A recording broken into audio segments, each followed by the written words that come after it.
존경하는 박병석 국회의장님, 그리고 동료 선배 의원 여러분, 저는 서초갑 윤희숙 의원입니다. 저는 이 자리에 오늘 표결된 주택임대차법에 대해서 말씀을 드리려고 나왔습니다. 저는 임차인입니다. 제가 지난 5월 이사했는데 이사하는 순간부터 지금까지 집주인이 2년 있다가 나가라 그러면 어떡하나 하는 걱정을 달고 살고 있습니다.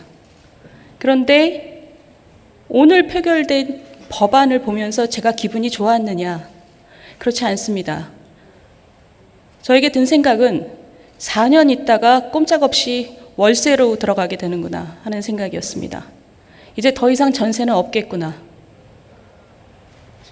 그게 제 고민입니다. 제 개인의 고민입니다.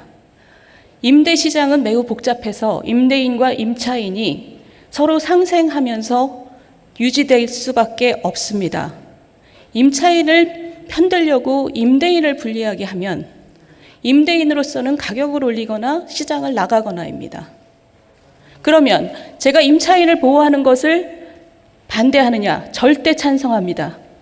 그러면 어떻게 해야 되느냐? 정부가 부담을 해야 됩니다. 임대인에게 집을 세놓는 것을 두려워하게 만드는 순간 이 시장은 붕괴하게 되어 있습니다.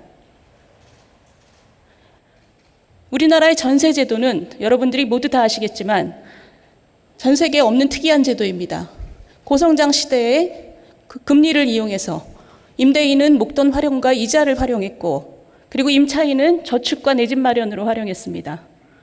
그 균형이 지금까지 오고 있지만 저금리 시대가 된 이상 이 전세 제도는 소멸의 길로 이미 들어섰습니다.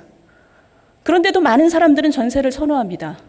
그런데 이 법 때문에 너무나 빠르게 소멸되는 길로 들어설 수밖에 없게 된 것입니다.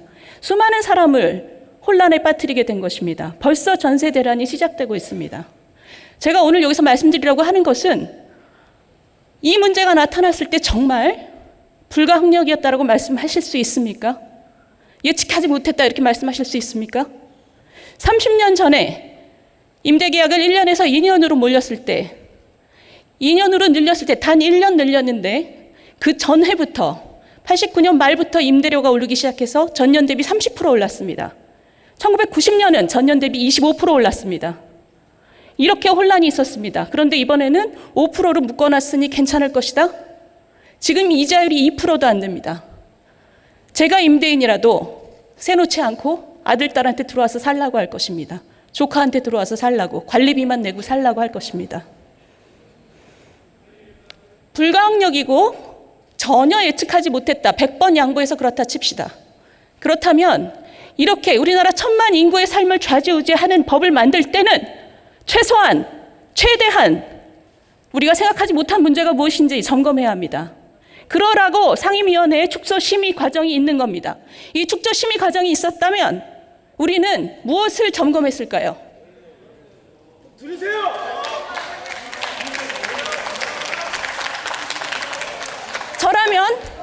저라면 임대인에게 어떤 인센티브를 줘서 두려워하지 않게 할 것인가? 임대 소득만으로 살아가는 고령 임대인에게는 어떻게 배려할 것인가? 그리고 수십억짜리 전세 사는 부자 임차인도 이렇게 같은 방식으로 보호할 것인가? 이런 점들을 점검했을 것입니다. 도대체 무슨 배짱과 오만으로 이런 것을 점검하지 않고 이걸 법으로 달랑 만듭니까? 이 법을 만드신 분들, 그리고 민주당, 이 축조심의 없이 이 프로세스를 가져간 민주당은 오래도록 기억될 것입니다. 우리나라의 전세 역사와 부동산 정책의 역사와 민생 역사에 오래도록 기억될 것입니다. 경청해 주셔서 감사합니다.